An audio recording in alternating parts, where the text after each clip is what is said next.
What about emotional cravings? I'm not physically hungry. How long does that take? I can talk to you a lot about that because when I had my boot camps and all my weight loss programs, the number one biggest thing was trying to help people get over their cravings, the emotional cravings to food.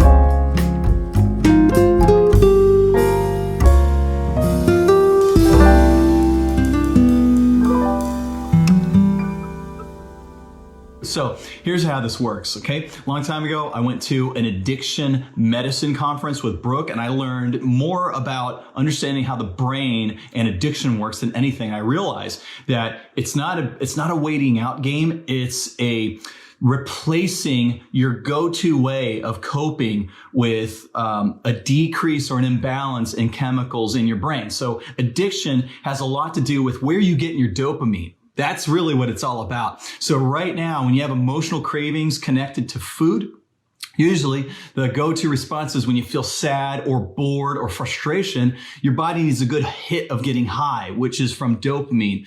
So the easiest go-to place right now that we have is food. So certain foods gives us that dopamine high and we feel good again. So what you need to do is you want to replace that. So the known things to replace that is having fun and doing high intensity exercise. In fact, high intensity exercise is even better because it gives you a hit of dopamine and something else called norepinephrine, which makes your brain feel really, really high. So if you make that a daily habit, what you'll notice is that the connection to food and emotion starts to go away and the connection to exercise and feeling bad starts to go up. That means when you feel bad, you start thinking, damn, I need to get a good workout in. That's going to make me feel a lot better.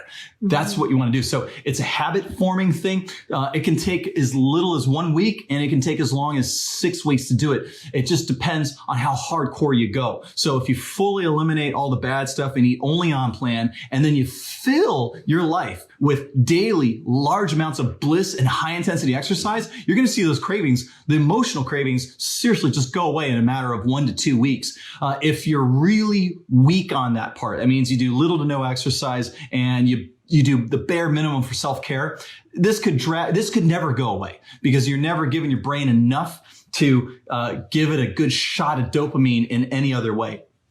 Yeah. And the other thing is, so exercise and self-care and also relationships, right? So if I'm feeling low emotionally, I'm not going to go into food. I'm going to go into cuddles with this guy because he gives the best hugs on the planet. I'm going to go into my hot bath and play beautiful music. I'm going to call someone who I know always makes me feel better. All of those things bring my emotion levels back up. Exercise is a great way to get stress out. I have folks with anxiety who find that they can like cry when they run and they feel cleansed and happy, right? So all of these things he's talking about, you have to retrain your brain that instead of going to food for emotional support, you're going to go find these other healthy mechanisms. And that is the most important habit that will help you succeed in this program. Everything else is easy once you're happy, right? I could be told that I could have nothing but smoothies for the rest of my life and it would not change my happiness level one bit because my happiness doesn't come from my food. My happiness comes from my relationships and the things that I do in my life. That's what we want to train you how to do. So self-care, take it seriously. Find what that is for yourself so that you can have the happiness that will then make it so that you don't need food to make you happy. So this is all going to be a practice that you're going to work on.